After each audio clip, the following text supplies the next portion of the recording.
Hello students, हम कर रहे थे स्विस पार्लियामेंट। लास्ट सेशन में हमने इसकी डिक्लाइनिंग पोजीशन की कि आज के टाइम जो स्विट्जरलैंड है, स्विट्जरलैंड की पार्लियामेंट की पावर्स बहुत ज्यादा डिफाइन की गई हैं, लेकिन एक्चुअल में ये अपनी पावर्स खुद यूज नहीं कर पा रहा है और इसकी जो पोजीशन है वो कम होती जा रही है। तो इसका कोज क्या है? जो फेडरल गवर्नमेंट है इसके ऊपर डिपेंडेंसी इंक्रीज होती जा रही है। तो आज हम इस सेशन में करेंगे जो स्विस पार्लियामेंट है एंड जो स्विस फेडरल गवर्नमेंट है, इन दोनों में क्या म्यूचुअल रिलेशंस हैं।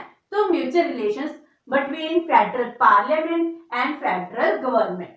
तो first one is constitutional position और उसके बाद करेंगे हम एक्चुअल पोजीशन। जो स्विट्जरलैंड है इसमें कॉन्स्टिट्यूशन ने फेडरल पार्लियामेंट है, इस पार्लियामेंट को सुप्रीम पावर्स दी हैं, उसको ही बहुत ज्यादा पावर्स देकर एक जुडिशियल बॉडी बना दिया है जिसके पास इतनी पावर्स है जितनी पावर्स पूरे वर्ल्ड में किसी भी लेजिस्लेचर के पास नहीं है।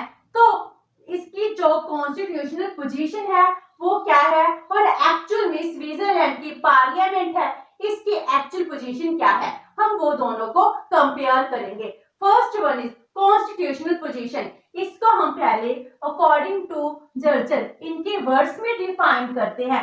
वो क्या कहते हैं?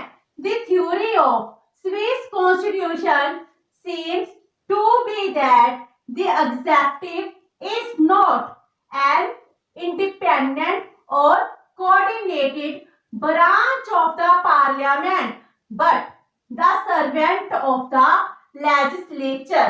जो आज के टाइम में फेडरल गवर्नमेंट है जो डोमिनेट बनी हुई है, इसको कॉन्स्टिट्यूशन क्या कहता है कि जो एग्जीक्यूटिव है फेडरल गवर्नमेंट है जो कोई इंडिपेंडेंट बॉडी नहीं है, ना ही जे कोऑर्डिनेटेड बॉडी है, नॉट बट जे क्या है लेजिस्लेचर का सर्वेंट है।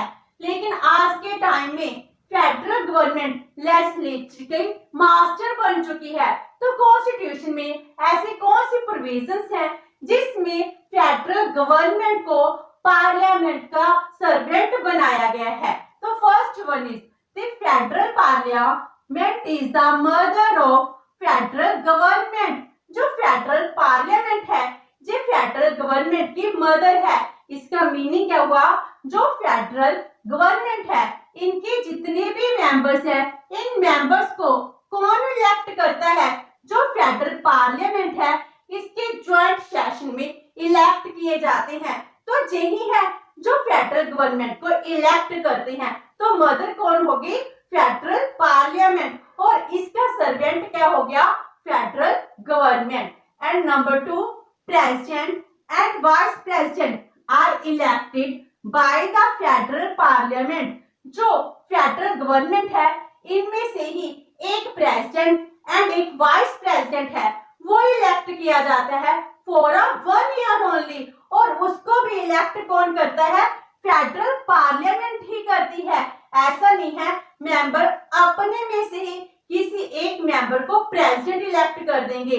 तो फेडरल पार्लियामेंट ज्वाइंट सेशन के थ्रू इनके प्रेसिडेंट एंड वाइस प्रेसिडेंट है इनको इलेक्ट करती है। तो सभी की सभी पावर्स फेडरल गवर्नमेंट की कहां से आती हैं? फेडरल पार्लियामेंट से ही आती हैं।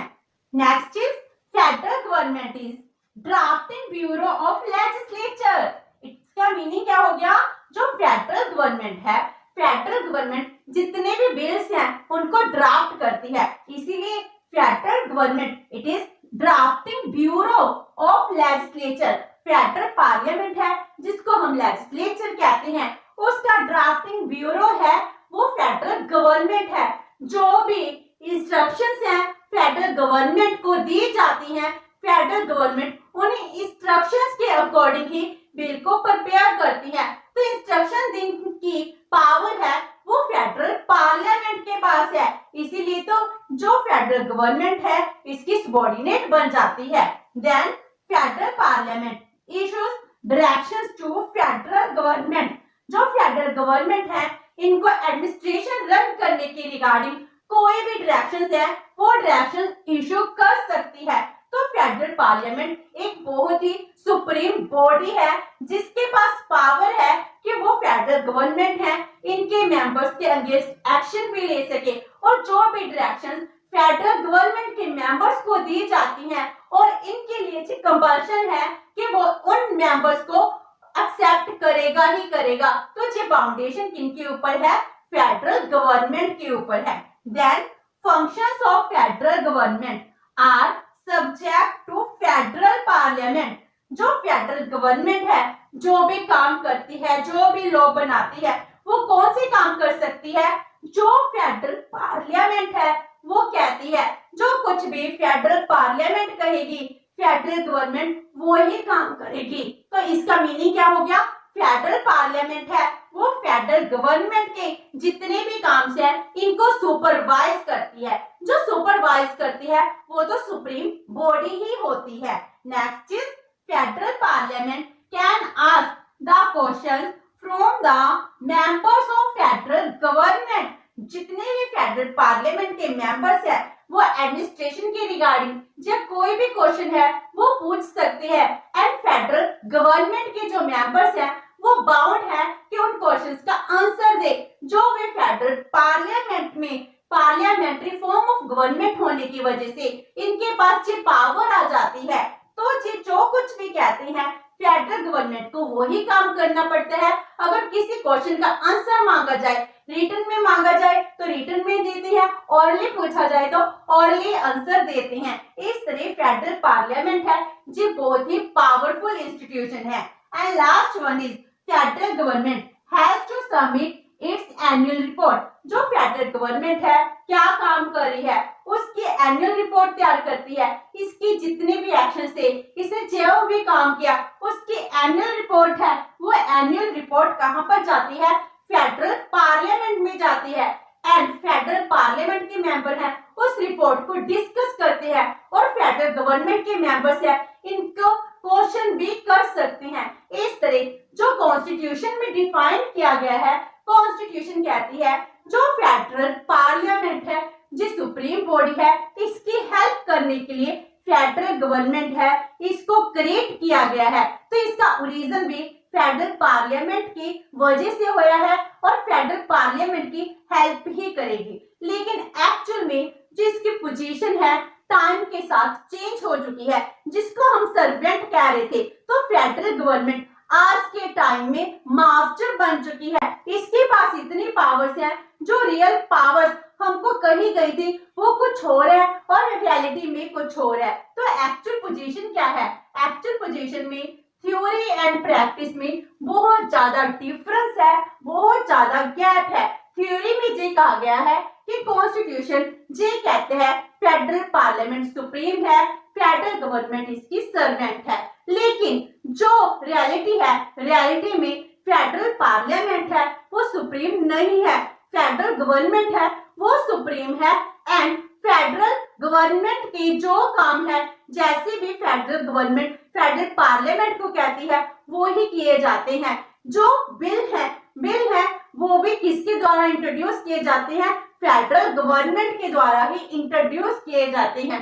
तो इसलिए जो फेडरल पार्लियामेंट है इसकी approval only and only formality बन जाती है। तो कहने को सभी पावर्स पार्लियामेंट को दे दी लेकिन पार्लियामेंट रबर स्टैम्प बन चुकी है। जैसे हम कहते हैं मोनार्की में ब्रिटिश का किंग है उसको बहुत सारी पावर्स दी गई हैं लेकिन एक्चुअल में उसकी पोजीशन क्या है? वो रबर स्टैम्प है, अपनी मर्जी से कोई काम नहीं करता। जो वहां की पार्लियामेंट डायरेक्शंस देती है उसको वही काम करना पड़ता है। वैसे ही फेडरल पार्लियामेंट के पास देखने में पावर्स बहुत ज्यादा है लेकिन इसको जो भी फेडरल गवर्नमेंट कहती है वो ही काम करना पड़ता है। इसीलिए थ्योरी एंड प्रैक्टिस में बहुत ज्यादा डिफरेंस है।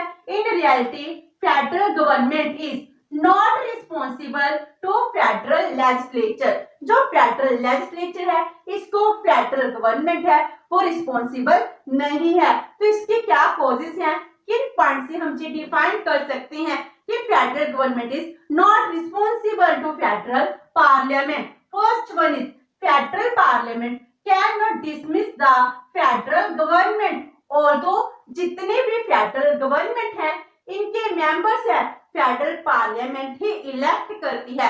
इनका टेन्योर 4 इयर्स के लिए है, लेकिन इसको टाइम पीरियड खत्म होने से पहले डिसमिस नहीं किया जा सकता। इसीलिए फेडरल पार्लियामेंट की कोई भी पावर नहीं है। जो एक बार गवर्नमेंट के मेंबर्स बन गए वो अपनी मर्जी से जो चाहे वो कर सकते हैं। Next is federal government is guide to the federal parliament. जो फेडरल गवर्नमेंट है वो फेडरल पार्लियामेंट का गाइड है। जो कुछ भी फेडरल गवर्नमेंट एक्चुअल में कहती है फेडरल पार्लियामेंट वो ही काम करती है। इसका एक कॉज भी है, क्योंकि जो फेडरल गवर्नमेंट के मेंबर होते हैं वो बहुत ही ज्यादा मैच्योर होते हैं, इंटेलिजेंट होते हैं, पीएचडी होल्डर होते हैं, एडमिनिस्ट्रेशन की अच्छी नॉलेज होती है, एक्सपर्ट होते हैं। इसीलिए फेडरल गवर्नमेंट के मेंबर जो कुछ भी कहते हैं फेडरल पार्लियामेंट है वो पार्लियामेंट इसको ऐसा ही एक्सेप्ट कर लेती है। तो गाइड कौन बन गया? फेडरल गवर्नमेंट बन चुकी है। Next is members of the federal government are mature and experienced politicians। जो फेडरल गवर्नमेंट है जो मेच्योर होती हैं, एक्सपीरियंस्ड होती हैं, क्योंकि इनका टेन्योर तो 4 इयर्स के लिए फिक्स किया गया है, लेकिन जे अगेन एंड अगेन इलेक्ट होते रहते हैं और इनका एवरेज टेन्योर 8 इयर्स के लिए है। लेकिन कभी कभी जो फेडरल गवर्नमेंट के मेंबर्स हैं उनका टाइम पीरियड 30 इयर्स तक भी चला जाता है। तो ये बहुत ही ज्यादा मेच्योर एंड एक्सपीरियंस पॉलिटिशियंस होते हैं, जिसलिए पार्लियामेंट है वो इनकी हर एक बात को मानने के लिए मॉरल बेस से बाउंड हो जाती है। Next is federal government enjoy the support of all political parties. जो फेडरल गवर्नमेंट है जितनी भी रीजन में पॉलिटिकल पार्टीज है सबकी सपोर्ट को एंजॉय करती है। फेडरल गवर्नमेंट के 7 मेंबर्स हैं, लेकिन जो 7 मेंबर्स होते हैं वो किसी एक पॉलिटिकल पार्टी से बिलोंग नहीं करते हैं, वो डिफरेंट पॉलिटिकल पार्टी से ही इलेक्ट होते हैं। इसलिए जितनी भी पॉलिटिकल पार्टीज हैं वो अपनी सपोर्ट फेडरल गवर्नमेंट को देती हैं। Next is 2 world Wars and economic crisis. जब भी 2 वर्ल्ड वॉर्स हुई है तो सिचुएशन है बहुत ही डेंजरस हो चुकी है, जिसमें स्विस अपनी न्यूट्रलिटी को बचाना चाहता था। स्विस एक न्यूट्रल कंट्री है जिसमें इसको अपनी एक्सटर्नल सॉवरेनिटी है, इंटरनल सिक्योरिटी है, इसको इंक्रीज करना था। तो इस सिचुएशन में फेडरल पार्लियामेंट से अगर कोई ऑर्डर इशू होता है उसको बहुत टाइम लग जाता है और प्रोसेस में डिले हो जाता है। इसीलिए फेडरल पार्लियामेंट ने इस सिचुएशन में जो पावर्स है वो फेडरल गवर्नमेंट को ट्रांसफर कर दी। तो बहुत सारी पावर्स हैं जो फेडरल पार्लियामेंट इमरजेंसी की सिचुएशन में फेडरल गवर्नमेंट को दे देता है। जब फेडरल गवर्नमेंट के पास इतनी सारी पावर हो जाती है, जब सिचुएशन नॉर्मल हो जाती है, उसके बाद सभी की सभी पावर्स हैं वो विड्रॉ नहीं की जाती हैं, कुछ पावर्स उनके पास रह जाती हैं। इसी तरह टाइम के साथ इनकी जो पावर्स है वो इंक्रीज होगी और कोई भी इकोनॉमिक क्राइसिस आता है, जैसे 1930 का आया था, फिर 2008 में इकोनॉमी क्रैश करने लगी थी, उस टाइम ये प्रॉब्लम्स थी, तो उसको फेडरल गवर्नमेंट है सिचुएशन को हैंडल करती है। जैसे कोविड-19 की सिचुएशन थी, इस सिचुएशन में भी फेडरल पार्लियामेंट ने गवर्नमेंट को बहुत सारी पावर्स है वो ट्रांसफर कर दी थी। तो हर एक सिचुएशन में फेडरल गवर्नमेंट है जो पावरफुल बनती गई है। तो इसके लिए एक्चुअल पोजीशन क्या है? जो फेडरल गवर्नमेंट है जो डोमिनेट बन चुकी है। इसको हम कंक्लूड करते हैं in the words of Andre Siegfried. वो क्या कहते हैं? The federal government has generally come to it quasi absolute powers. Means अब जी क्या है? क्वासी एब्सोल्यूट पावर्स है, वो सभी की सभी पावर्स इसके पास जा चुकी हैं। जो पावर्स कभी पार्लियामेंट की होती थी आज के टाइम में वो पावर्स फेडरल गवर्नमेंट को मिल चुकी है। तो इनका म्यूचुअल रिलेशन क्या है? म्यूचुअल रिलेशन में हम यही कंक्लूड कर सकते हैं, कॉन्स्टिट्यूशन डिफाइन करता है कि जो पार्लियामेंट है, पार्लियामेंट सुप्रीम बॉडी है एंड फेडरल गवर्नमेंट इसकी सर्वेंट है। लेकिन एक्चुअल में दोनों का कोई भी कॉम्पिटिटिव रोल नहीं है।